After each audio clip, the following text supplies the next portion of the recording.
Salut, bienvenue dans Jeu de Puissance, on va parler des Red Wings de Détroit. Les Red Wings de Détroit qui sont en galère depuis quelques années. Depuis les années où Zetterberg jouait, où il y avait des énormes joueurs, Steve Yzerman par exemple. Mais depuis quelques temps, c'est vraiment très difficile du côté de Détroit. Mais Steve Yzerman fait un boulot de dingue, il faut le dire. Il fait vraiment un boulot de dingue, comme il avait fait du côté du Lightning de Tampa Bay. Et on commence à voir se construire une énorme équipe, une vraiment belle équipe. Il a commencé par aller chercher deux gardiens, donc un gardien la saison dernière et un gardien cette saison. Ville Husso, qui jouait du côté des Blues de Saint-Louis et qui a fait une très belle saison. Mais malheureusement pour lui, il n'a pas été extraordinaire lors des playoffs qui ont suivi. Mais il n'empêche qu'il a fait une énorme saison, Ville Husso. Et ils avaient déjà récupéré Alex Nedeljkovic, qui lui aussi avait été vraiment plutôt pas mal du côté des Hurricanes. Bon, la saison dernière, ça a été un peu plus difficile, mais ils ont quand même un duo de gardiens très intéressant qui pourrait être très intéressant pour l'avenir. Et attention, les Red Wings de Détroit pourraient commencer à ne plus être une passoire. Surtout qu'en défense, ils sont allés chercher des joueurs expérimentés pour encadrer leur jeune star, celui qui a gagné le titre du meilleur rookie de la saison dernière. On pense bien sûr à Moritz Seider. Moritz Seider, le jeune défenseur qui a été impressionnant. Il faut regarder ses highlights, c'est vraiment incroyable. Il est très physique.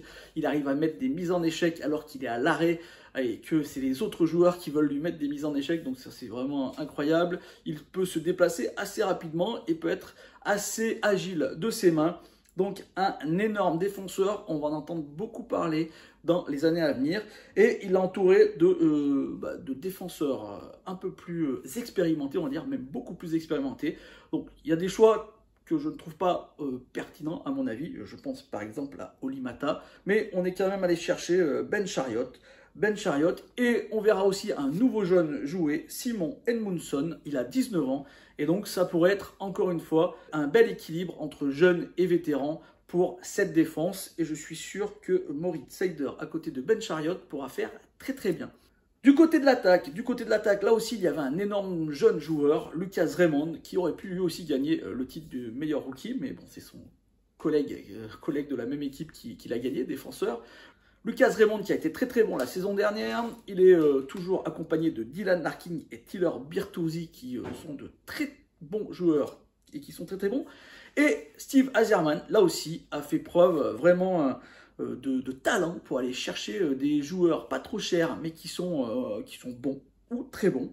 Je pense à Andrew Copp qui a très bien fait du côté des Rangers de New York la saison dernière en playoff. Je pense à David Perron qui était vraiment une base des Blues de Saint-Louis, qui a été d'ailleurs très déçu de ne pas pouvoir rester aux Blues et qui a été très bon lui aussi la saison dernière. Et je pense à cette arrivée qui est juste incroyable, Dominic Kubalik des Blackhawks de Chicago, qui lui aussi a été très bon du côté des Blackhawks.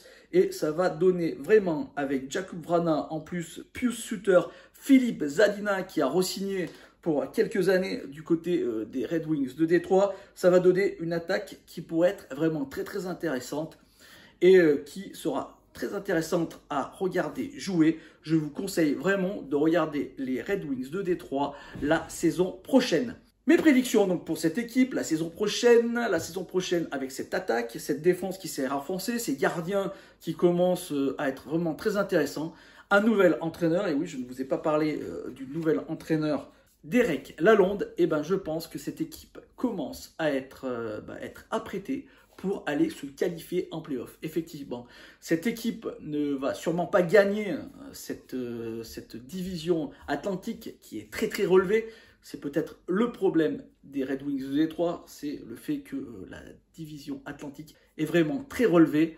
Mais cette équipe peut aller se qualifier, elle a les capacités, elle a les qualités techniques. Et à mon avis, il sera très intéressant de la regarder jouer la saison prochaine pour voir déjà comment elle va se structurer pour l'avenir, car ça va devenir une des équipes qui va être vraiment dominante dans les années à venir, surtout qu'ils ont encore des prospects très intéressants qui vont arriver. Donc je vous conseille de regarder les Red Wings de Détroit la saison prochaine. Je pense que ça pourrait être très intéressant. Et à mon avis, ils vont se battre jusqu'au bout pour se qualifier en play-off. Et ça serait la première fois depuis bien longtemps. Voilà, j'espère que cette petite vidéo vous a plu. Si c'est le cas, n'hésitez pas à me faire un petit like, un petit commentaire ou à la partager.